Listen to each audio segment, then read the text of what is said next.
عزیزان گرامی، میری اور آپ کی ایک شناخت یہ ہے کہ ہم جعفری ہیں، ہم فقہ محمدیہ کو مانتے ہیں۔ فقہ محمدیہ کی تشریح کو فقہ جعفری کہا جاتا ہے۔ جو سرکار نے فرمایا اس کی تشریح کا نام ہے فقہ جعفری، اور فقہ جعفریہ سے اس لیے جڑے ہوئے ہیں کہ ان سے بڑا عالم نہیں کوئی۔ جب ان سے بڑا عالم نہیں ہے تو ان کے علاوہ پوچھا کس سے جائے گا؟ جس دور میں مختلف فقہوں کا تعارف ہو رہا تھا، اور بغداد میں اور مدینے میں دو بڑے مرکز علم تھے، اور دونوں مراکز علمی میں فقہا کے اقوال کو سنایا جاتا تھا یہ کہہ کے کہ قالا فلان فلاں مسئلے میں فلاں نے یہ کہا ہے اور اس مسئلے میں فلاں نے کہا ہے۔ انہی قالا کے الفاظوں کے درمیان ایک آواز آتی تھی جس پہ بات مکمل ہو جاتی تھی، اور آواز آتی تھی قال الصادق، اور سچی نے یہ کہا جی۔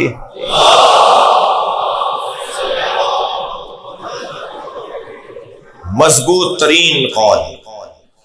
تھوڑا سا تسلی دیجئے، میں اس دور میں جاؤں جس دور میں بسم اللہ بھی تو دو چار کہہ رہے ہیں، کیا کروں؟ سب مل کے صلوات پڑھیں۔ جو دور امام کا دور ہے، اس دور میں ایک بہت بڑا نام ہے امام اعظم ابو حنیفہ۔ 70 سال کے تھے تو کسی نے پوچھا کتنی عمر ہے؟ کہنے لگے 2 سال کا ہوں۔ کہا جی آپ کی عمر تو اتنی ہے؟ فرمایا لولا السنتان لہلک النعمان، اگر میری زندگی سے 2 سال نکال دو تو نعمان ہلاک ہو جائے گا۔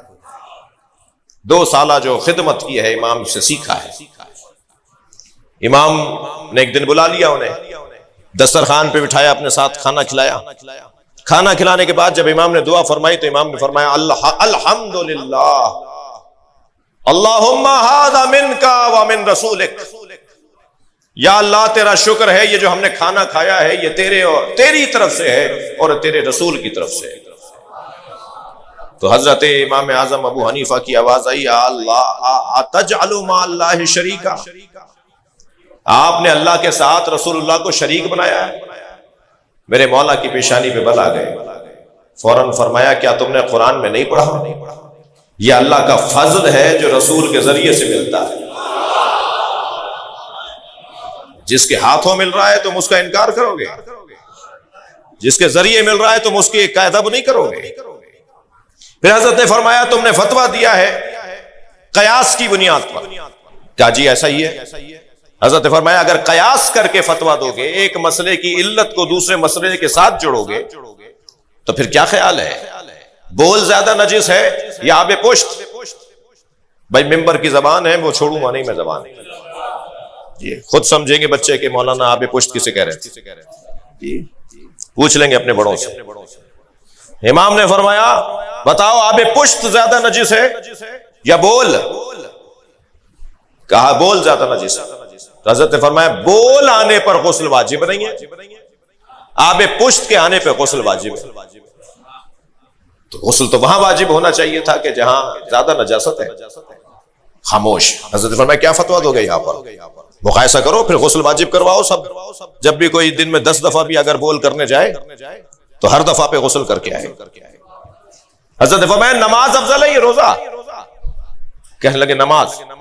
حضرت نے فرمایا ایام عادت میں جو خواتین سے نماز چھوٹ جاتی ہے اس کی قضا نہیں ہے، روزہ چھوٹے تو اس کی قضا ہے۔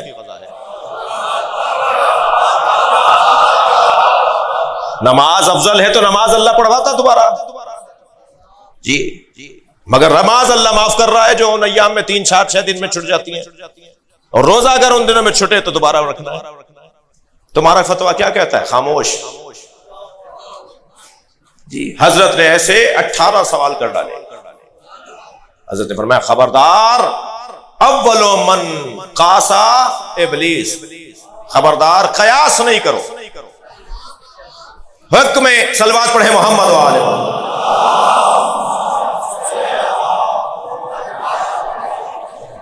اور وہ شکریہ ادا کر کے گئے۔ عزیزان گرامی اگر میرے مولا نے احکام شریعہ میں احکام الہیہ میں قیاس کے بند کو نہ توڑا ہوتا تو آج مسلمانوں کی حالت بدترین ہوتی۔ 56 سالی اسلامی ممالک میں 1.5 ملک ہیں جہاں اہل بیت کی تعلیمات کے مطابق بات ہوتی ہے، 1.5 ملک ہیں جہاں ائمہ اہل بیت کی تعلیمات کے مطابق فیصلے ہوتے ہیں۔ 56 اسلامی ممالک میں اکثریت ائمہ کی تعلیمات کے مطابق نہیں ہے، لیکن وہ جو 1.5 ملک کے فیصلے ہیں نا، وہ روشنی کی طرح چمک رہے ہوتے ہیں، وہ ایک چاند کی طرح چمک رہے ہوتے ہیں۔ پیغام انہیں بھی پہنچ جاتا ہے کہ جو فیصلے اہل بیت کے مطابق نہیں کرتے، اور فیصلوں کی شفافیت بتاتی ہے کہ میٹھا پانی کیا ہے اور کھارا پانی کیا ہے۔ توجہ چاہوں گا، قیاس کا بند اگر میرے مولا صادق نے نہ توڑا ہوتا اور اس کے مطابق مسلمان فیصلے کرتے تو کیا ہوتا؟ ایک شخص داخل ہوا ہے شام کے شہر حمص میں، تو مؤذن اذان کہہ رہا تھا یقولون اہل حمص اشہد ان لا الہ الا اللہ، مؤذن کہہ رہا تھا اہل حمص کہتے ہیں اشہد ان لا الہ الا اللہ، اذان میں اضافہ اس جملے کا۔ انہوں نے کہا بھائی اہل حمص کہتے ہیں، یہ تو سارے مسلمان کہتے ہیں، یہ کیا کہہ رہا ہے؟ ایک آدمی گزر رہا تھا کہ یہ کیسی اذان ہے؟ کہنے لگا وہ جو مسلمان جو مؤذن تھا نا وہ چھٹی پہ گیا ہوا ہے، تو ہم نے ایک یہودی کو بلایا ہے کہ بھائی تمہاری آواز اچھی اذان کہہ دو۔ اس نے کہا میں تو نہیں بولتا یہ باتیں جو تم اذان میں بولتے ہو، تو میں یہ کہہ کر بولوں گا کہ یہ بولتے ہیں۔ حضرت کچھ اور آگے بڑھے، وہ صاحب تو کیا دیکھا کہ نماز جماعت ہو رہی ہے اور پیش نماز حضرت جو ہیں وہ ایک ٹانگ پہ کھڑے ہو کے نماز پڑھا رہے ہیں، ایک ٹانگ انہوں نے ہوا میں معلق کی ہے۔ لطیفے نہیں سنا رہا ہوں، یہ بتا رہا ہوں کہ اگر قیاس پر اسلام چلتا تو مسلمانوں کا کیا حال ہوتا۔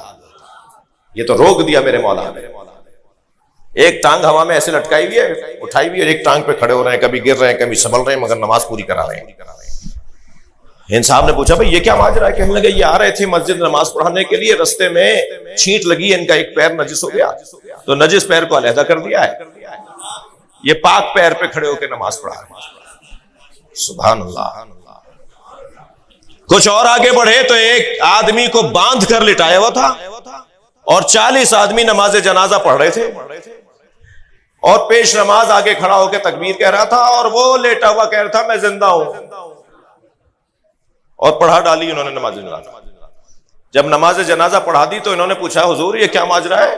کہنے لگے میں کیا کروں، ایک کہہ رہا ہے میں زندہ ہوں، 40 کہہ رہے ہیں یہ مردہ ہے، تو میں ایک کی مانوں یا 40 کی؟